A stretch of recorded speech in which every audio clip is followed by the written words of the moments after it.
नमस्कार, आप देख रहे हैं 4 PM न्यूज नेटवर्क। मैं हूं आपके साथ आयुष मिश्रा। सूबे की सियासत में इन दिनों नए समीकरण बन रहे हैं। भले ही विधानसभा चुनाव में अभी वक्त हो, लेकिन राज्य में चुनाव को लेकर तैयारियां अभी से ही तेज हो गई हैं। सभी दल अपने खेमे को मजबूत करने में जुट गए हैं। बात की जाए सपा की, तो भले ही सत्ता में ना हो, लेकिन पार्टी के कार्यकर्ताओं से लेकर नेता तक चुनावी तैयारियों में जुट गए हैं। लेकिन इस बीच बागी विधायकों को लेकर सपा की तरफ से बड़ा बयान दिया गया है। बता दें कि सपा ने अपने बागी विधायकों की वापसी का फार्मूला तय कर दिया है। जिस रास्ते से पार्टी से बाहर गए थे, उसी रास्ते से होकर अंदर आ सकते हैं। यानी पिछले राज्यसभा चुनाव में भाजपा प्रत्याशी के पक्ष में उन्होंने क्रॉस वोटिंग की थी और इसी साल होने वाले राज्यसभा चुनाव में वोट देकर वे पार्टी में पुनः प्रवेश कर सकते हैं। आपको बता दें कि सपा के कई बागी विधायक इन दिनों सत्ताधारी दल में अपेक्षित महत्व न मिलने से असहज चल रहे हैं। उनमें से एक दो विधायक सपा नेतृत्व के संपर्क में भी आ गए हैं। सूत्रों के मुताबिक सपा अध्यक्ष अखिलेश यादव ने इन बागी विधायकों को लेकर स्थिति स्पष्ट कर दी है। वहीं बात की जाए नेताओं की बगावत की, तो आपको बता दें कि फरवरी 2024 में उत्तर प्रदेश में राज्यसभा की 10 सीटों पर चुनाव हुआ था।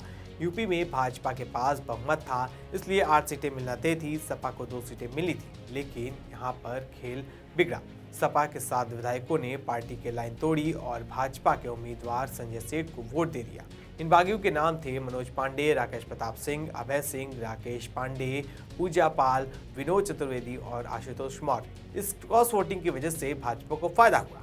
उसने 8 सीटें जीत ली। सपा का तीसरा उम्मीदवार पूर्व मुख्य सचिव आलोक रंजन हार गए। सपा को सिर्फ 2 सीटें मिली। यह बड़ा उलटफेर था। सपा ने गुस्सा दिखाया और बागी विधायकों मनोज पांडे, अभय सिंह, राकेश प्रताप सिंह और पूजा पाल को पार्टी से निकाल दिया। बाकी पर भी पार्टी नाराज थी। अब 2027 में विधानसभा चुनाव करीब आ रहे हैं। यूपी में 403 सीटों पर विधानसभा चुनाव में भाजपा 2022 से सरकार चला रही है। अखिलेश यादव की सपा विपक्ष में है और 2024 लोकसभा चुनाव में कुछ अच्छा प्रदर्शन किया था, लेकिन अंदरूनी कलह खत्म नहीं हुई। अब राज्यसभा में नया दौर शुरू होने वाला है। उत्तर प्रदेश की 10 राज्यसभा सीटें 25 नवंबर 2026 को खाली होने वाली हैं। इनके चुनाव से पहले होंगे। सपा ने इन चुनावों को लेकर एक साफ रणनीति बना ली है।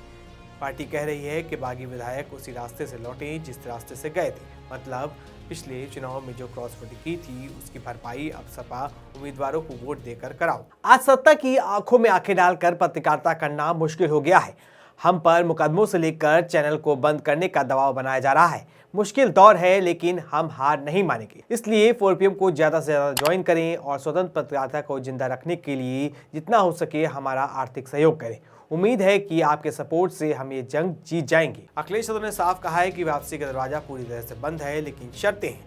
अगर बागी नेता संपर्क में हैं, तो इस बार सपा के उम्मीदवार को वोट दें, तो बिना लिखित माफी के भी वापस लिया जा सकता है। पार्टी सूत्रों का कहना है कि संगठनात्मक अनुशासन बनाए रखना जरूरी है, लेकिन व्यवहारिक तरीके से काम करना है। यानी बागी अगर सपा को मजबूत करने में मदद करें, तो उन्हें मौका मिल सकता है। या खेला शुरू हो गया है। अब हर कोई ये देख रहा है कि ये 7 बागी क्या करते हैं। अगर वे सपा के पक्ष में वोट देते हैं तो वापस आ सकते हैं, अगर नहीं तो बाहर ही रहेंगे, क्योंकि 2027 के चुनाव में हर वोट और हर विधायक मायने रखता है। यूपी में मुस्लिम यादव वोट बैंक सपा का आधार है, लेकिन पिछड़े और दलित वोट बटे हुए हैं। अगर बागी लौट आए और सपा की ताकत बढ़ेगी, तो ज्यादा सीटें लड़ने और जीतने में मदद मिलेगी। दूसरी तरफ भाजपा भी इन बागियों को अपने पास रखना चाहती है, ताकि सपा कमजोर रहे। राजनीति में ऐसे बागी अफसर हॉर्स ट्रेडिंग का हिस्सा बन जाते हैं। पैसे, मंत्री पद या अन्य लालच दिए जाते हैं, लेकिन सपा इस बार सख्त दिख रही है। अगर सपा के बागी विधायक इस बार सही वोट देते हैं, तो यह संदेश जाएगा कि पार्टी मजबूत है और बागी वापस आ सकते हैं। इससे अन्य नाराज नेताओं को भी लगेगा कि सपा में रहने से फायदा है। वहीं अगर क्रॉस वोटिंग फिर हुई, तो भाजपा और मजबूत हो जाएगी। यूपी में भाजपा के पास अभी भी विधानसभा में बहुमत है, इसलिए राज्यसभा में भी उसे फायदा हो सकता है। लेकिन 2027 से पहले यह उलटफेर समीकरण बदलेगा। खैर, आगे क्या होता है, निगाहें बनी रहेंगी। आपकी इस खबर पर क्या राय है, हमें कमेंट करके जरूर बताएं। ऐसी तमाम खबरों के लिए सब्सक्राइब करें 4PM यूपी को। धन्यवाद।